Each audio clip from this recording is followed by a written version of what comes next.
BBM naik, sebagian penarik ojek di Batu Raja justru tidak mau menaikkan ongkos. Alasannya membantu warga pasca kenaikan BBM.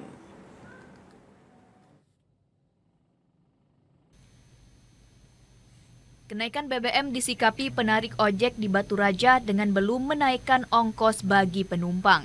Pasca kenaikan BBM ini, salah seorang penarik ojek Mat Soleh mengaku tidak berani menaikkan ongkos. Mereka tetap bertahan di tarif Rp5.000 untuk dalam kota Batu Raja. Hal ini sengaja dilakukan karena mereka khawatir membebani penumpang dan berdampak pada pendapatan mereka. Terlebih ada pilihan angkutan lain seperti becak motor atau bentor. Penumpang memang sudah sepi, ongkos mau naik susah, mau dinaikkan, kasihan masyarakat. Iya. Biasa itu ngambil ongkos dari berapa? Nah, biasanya kan yang normalnya 5.000 yang di kota-kota ini. Dalam kota? Iya, dalam kota. Sekarang dinaik enggak? Tidak berani naikkan. Kamu enggak? Kasihan. Akhir-akhir ini pasca BBM naik, penumpang juga semakin sepi. Diharapkan kenaikan harga BBM tidak diiringi dengan lonjakan bahan kebutuhan pokok. Retno Wirawijaya, TVRI Sumsel melaporkan. Kenaikan harga BBM membuat penghasilan jasa pengemudi ojek di Kabupaten Pali menurun karena sepinya penumpang dan belum menaikkan ongkos. Dampak penyesuaian harga BBM dirasakan pengemudi ojek dengan sepinya penumpang saat ini.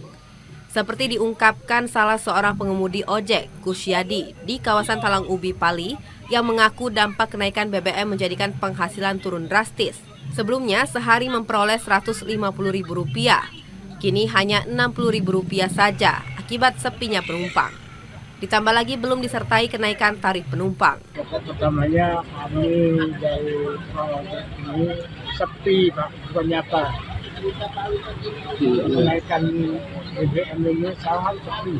Wakapolres Pali, Kompol Hadirman mengatakan, pengemudi ojek menjadi salah satu yang terdampak dari kenaikan harga BBM. Pihak Polres berempati memberikan bantuan dampak kenaikan harga BBM sehingga meringankan beban para pengemudi. Kita melaksanakan bantuan sosial sebagai partisipasi kita, ya, efek dari kenaikan BBM.